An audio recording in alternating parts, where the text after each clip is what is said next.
Hi guys, welcome back to my channel. ඉතින් අද video එකෙන් බලමු ගෙදරදීම කොහොමද ෆේෂියල් එකක් කරගන්නේ කියලා. ඉතින් මේක ටිකක් නිදහසේ වෙලාව අරගෙන කරන්න ඕන දෙයක්. මොකද විශේෂයෙන් මේ දවස්වල self love කියන එක ගොඩාක් important දෙයක්. ඉතින් ෆේෂියල් එකක් පටන් ගන්න ඉස්සෙල්ලා වැදගත්ම දේ තමා අත් දෙක හොඳට හොද ගන්න ඕනේ. අත් දෙක හොඳට හොදගෙන මූණත් හොඳට හොදගෙන තමා මම ඉස්සෙල්ලාම කරන්න යන්නේ අයිබ්‍රෝස් කපා ගන්න එක. මම අයිබ්‍රෝස් හදාගන්නේ කොහොමද කියලා මීට කලින් මගේ channel එකේ වීඩියෝ එකක් කරලා තියෙනවා. ඉතින් ඕගොල්ලන්ට ඒක ගිහිල්ලා බලන්නත් පුළුවන්. මම ගිය සතියේ අයිබ්‍රෝස් හදපු නිසා දැන් ගොඩාක් වැවිලා නැහැ කපන්න. ඊළඟ ස්ටෙප් එක මූණ ෂේව් කරන්න. මම යූස් කරන්නේ ඇලියෝ ජෙල් එකට. ඕගොල්ලන්ට ඕනම ෂේවිං ඔයිල් එකක් යූස් කරන්න පුළුවන්. මේක මම කරන්න ආසම දෙයක්. මොකද මූණ හොඳට ක්ලියර් වෙනවා. හැබැයි පරිස්සමෙන් වෙලාව අරගෙන හිමීට කරන්න ඕන දෙයක්. ෆේස් ෂේවිං කරනකොට හැමතිස්සම පල්ලෙහා පැත්තට විතරයි කපන්න ඕනේ. අනිත් දේ තමා හම හොඳට උඩට ඇදලා තමා ෂේව් කරන්න ඕනේ.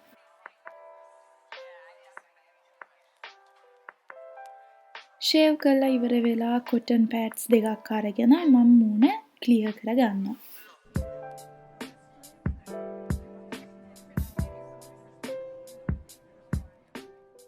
මම මේ ෆේෂියල් ස්ටීමර් එක අරගත්තේ Amazon එකෙන්. ඇත්තටම මේක යූස් කරන්න ගොඩාක් ලේසි. ඇත්තටම මේක හරිම රිලැක්සිං. ඒ වගේම තමා මූණ ස්ටීම් වෙනකොට මූණේ තියෙන pores ඔක්කොම ඕපන් වෙනවා. එතකොට අපේ මූණ ෆේෂියල් එකට රෙඩි වෙනවා. ඉතින් මම එක්ස්ෆොලියේටර් එක විදියට යූස් කරන්නේ නියුට්‍රොජෙනා එකේ ඔයිල් බැලන්සිං ඩේලි එක්ස්ෆොලියේටර් එක.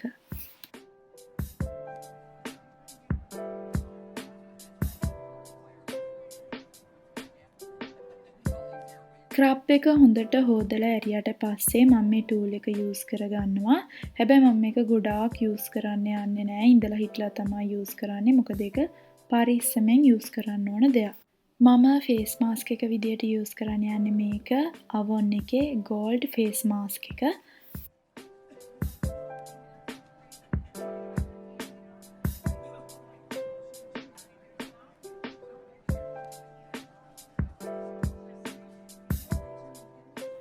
ඕගොල්ලන්ට ඕනෙම ෆේස් මාස්ක් එකක් යූස් කරගන්න පුළුවන්. ගෙදරදීම හදාගත් එකක් හරි කඩෙන් අරගත්ත වෙන එකක් හරි යූස් කරන්න පුළුවන්.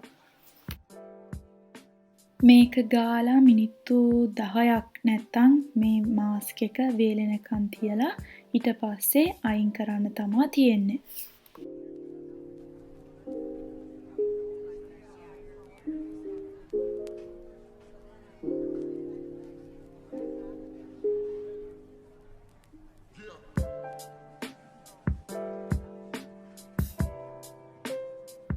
මාස්ක් එක අයින් කරලා මූණ හොඳට හොදගන්න ඕනේ. ඊට පස්සේ මූණ මසාජ් කරන්න මම මේක යූස් කරගන්නවා.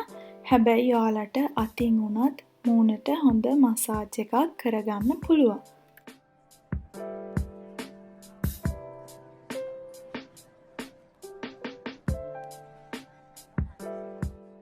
දැන් මම ඕඩිනරි එකේ මේ සිරම් එක යූස් කරගන්නවා.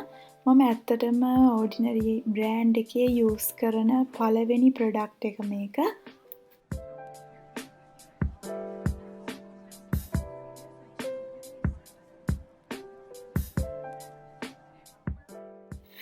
නියුට්‍රොජෙනා එකේ මේ ප්‍රොඩක්ට් එක ඇත්තටම හොඳයි.